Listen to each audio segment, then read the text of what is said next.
Our next inductee this afternoon is Tony Fairbanks. Tony began flying gas balloons in 1931. He was a charter member of the Balloon Club of America, which was formed in 1952. He also became the first balloon pilot examiner in the United States. Tony was a founding member of the Balloon Federation of America and served as its very first treasurer. He was a pilot of the balloon that was used in the movie Around the World in 80 Days. During Tony's ballooning career, he compiled numerous accomplishments and had met dozens of dignitaries and memorable people, including President Nixon and even Amelia Earhart. In 1998, Tony passed away peacefully at the age of 92. I believe it was 68 years he was involved in ballooning. Tony was married to Mary Lou Fairbanks, had 2 daughters and 1 son. With us today is Tony's daughter Nika and Tony's son Mike's wife Lois. Right over here. Nika and Lois are going to recall many of the gas events that Nika recalls going to many gas events with her father when she was a young girl. His son Mike also shared many of his father's adventures and wrote a book about his father's exploits in ballooning entitled Down One Diamond. Nika and Lois Fairbanks.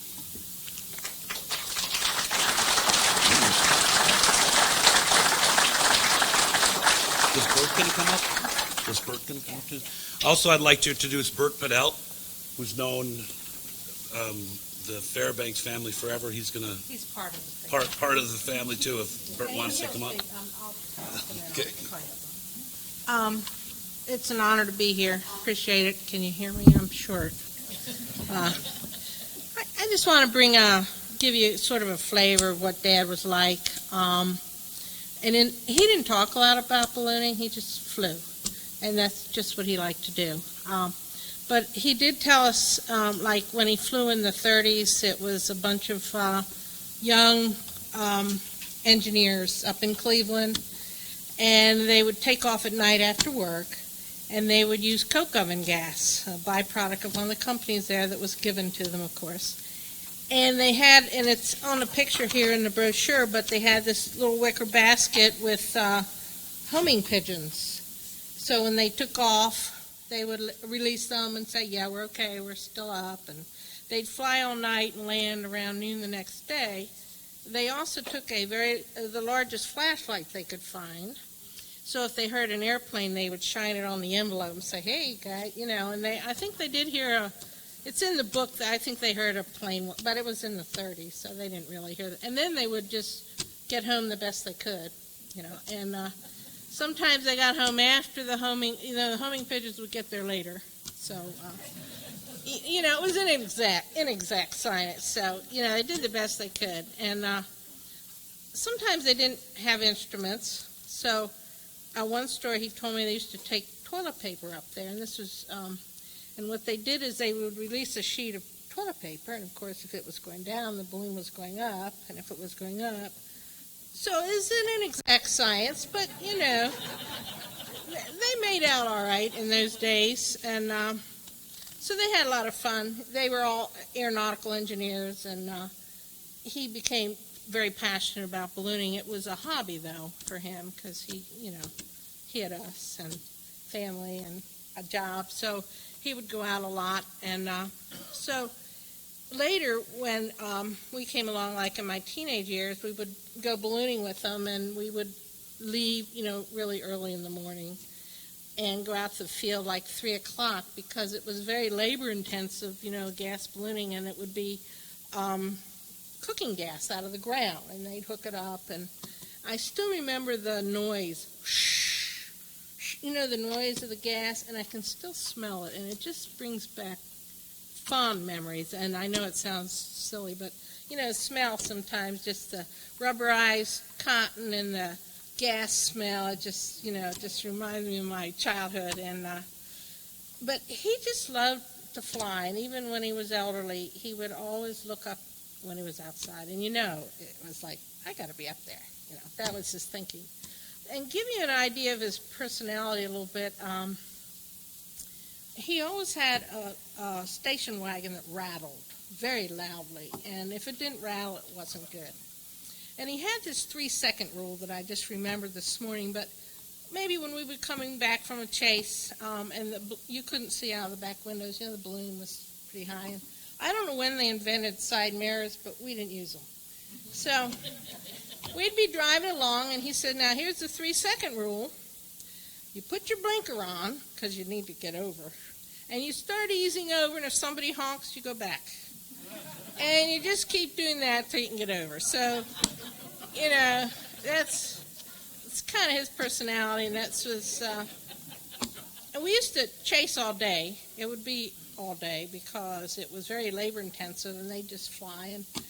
And, I would be able to fly. Once in a while, we would fly, but mostly not. We would be in the car. And so you'd see these big hot water tower. Oh, there's a balloon. Well, it never was, But so this was before CBs, GPS, cell phones. So we had to find someone that would be home all day to be a call-in number.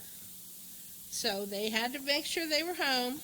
And then whenever the balloon would land, and it would be hours and hours later, they'd fly as long as they could with their ballast, they would call in the call-in number. And of course, the chase crew would just keep calling in once in a while till the call-in number had found out where they were, and then you'd go find them maybe 3 or 4 hours later. So it was very all day. It was an all-day thing. But my father was just very passionate about it, and he just loved to fly, and that's what it was about. So I'll turn it over to Lois, and then Bert will come on up.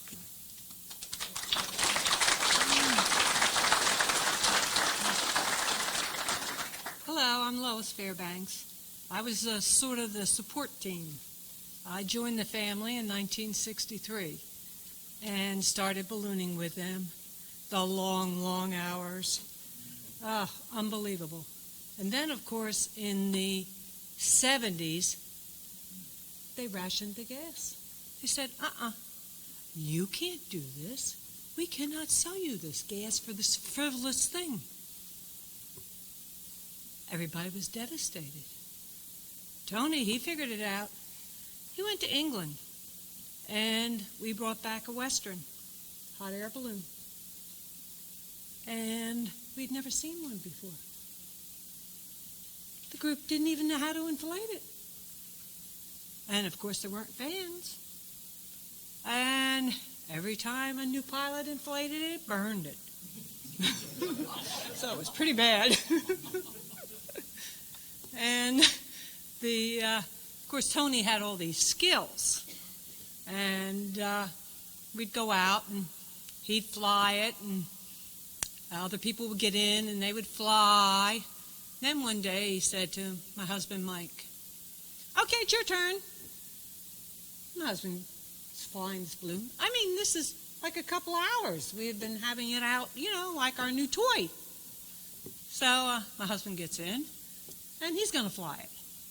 He had his gas rating. And, of course, in those days, if you had a gas license, you could fly hot air balloons, even though you'd never seen one. It was wonderful. So my husband gets in, and, of course, our drag rope, it was this big. It was from the gas balloon. My husband's flying along, and he decides, okay, like in the gas, you throw out this rope, and it stops you, as you're going along. It slows down your forward progress. Pulled the hot air balloon right into the trees. So here was our brand new balloon. Didn't look too good. So we ordered the material, and we cut it in strips about this big. And it had like a little sticky back on it, and we put it on, and then we sewed it, and we got it all fixed up. And we were all ready for all the first events that came up with the hot air balloons. We went to Albuquerque. We came here, flew this balloon that had been just stuck back together. And it lasted for years, till it started leaking. Then we had to paint it with Sears paint. And that was good for a little while. Then it started flaking off. But these were pioneer days, I would say, different things that we tried.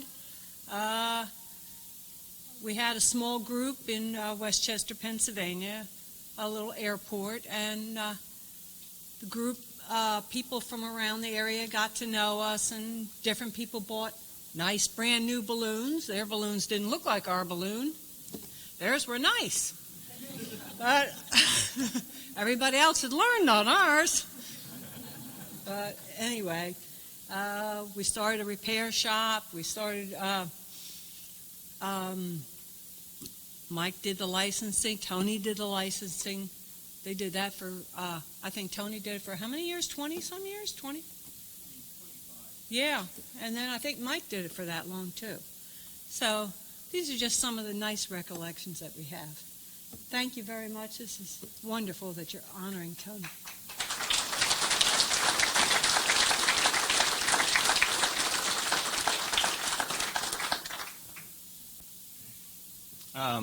I'm Bert The Delt. I'll make this fairly brief. I'm very good friends with the Fairbanks family, and through Nika Fairbanks, when I was 16 years old, I met Nika, and she took me up to Pennsylvania and introduced me to Tony, and Tony became my teacher and taught me to fly gas balloons. And Tony was an amazing man, and Lois hit the nail on the head. Pioneer. Tony was a true pioneer to the sport of ballooning, and his contribution to the sport of ballooning goes all the way back to 1932. And I think that's the important thing about Tony is the transition that he made from gas ballooning to hot air ballooning. Most everyone that learned to fly hot air balloons in the 70s didn't have someone like Tony that had been flying. And I think Tony was probably the only gas balloonist of that era, the 30s and 40s. And there weren't that many in this country, not civilian gas balloonists, sport balloonists. And I think Tony was really the only one of those that made that transition from gas to hot air. And in so doing, he passed the torch over to the next generation. And I think that's the important thing to understand about Tony. And he was a very quiet, unassuming man, but like Nika said, he loved to fly. And he had a true passion for ballooning. And he became the first pilot examiner designated in the 50s when the FAA handed it over to people outside of the FAA, and they designated examiners. Tony actually became the first designated pilot examiner for free balloons, and he did that because of the Balloon Club of America that was just being developed in Pennsylvania at the time, and they needed someone there to license balloonists. And so Tony was the first of the designated examiners. As a matter of fact, if you look up on the board here, Lucy Steffen and Peter Pellegrino, they were both licensed by Tony Fairbanks, and probably trained by Tony as well in gas ballooning. In the northeastern part of the United States, all of the balloonists flying to this day would be able, if they were to take their logbook and trace back the genealogy of their ballooning, they would be able to trace from one instructor to the next, all the way back, probably to Tony Fairbanks. His contribution was that large. Many people either learned to fly from Tony or got their licenses from Tony in the northeastern area. Including my wife, Joni, and her three sisters, I think were probably, And then Tony was, and then the legacy lived on.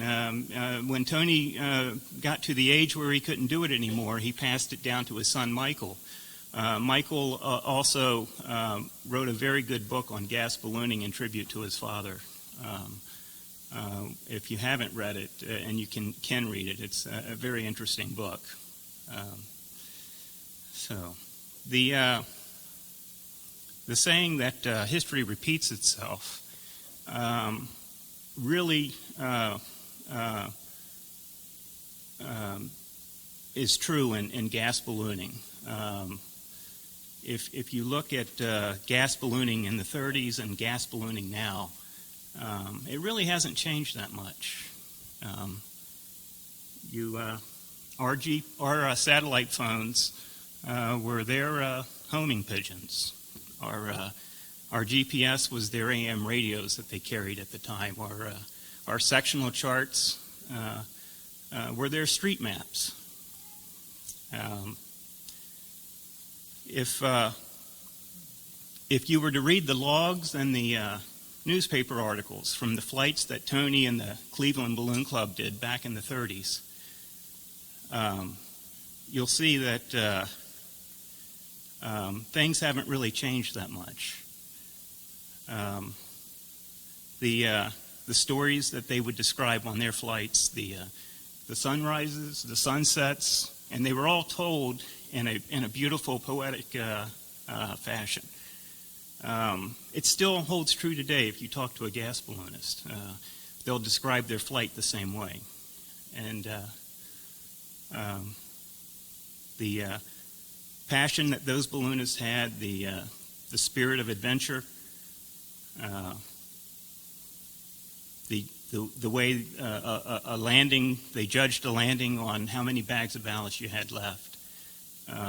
It's all done the same way today.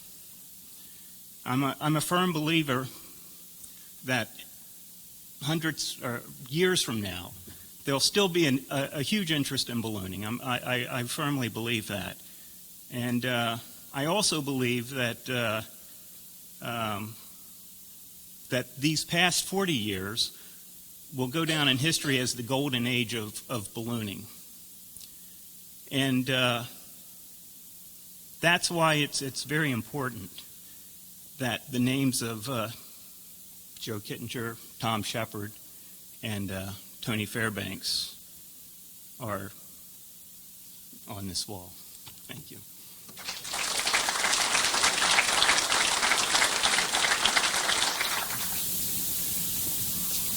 I guess we'll get sides.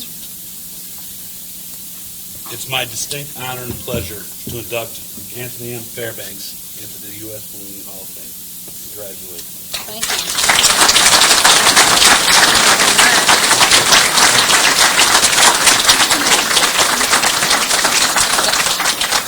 Thank you.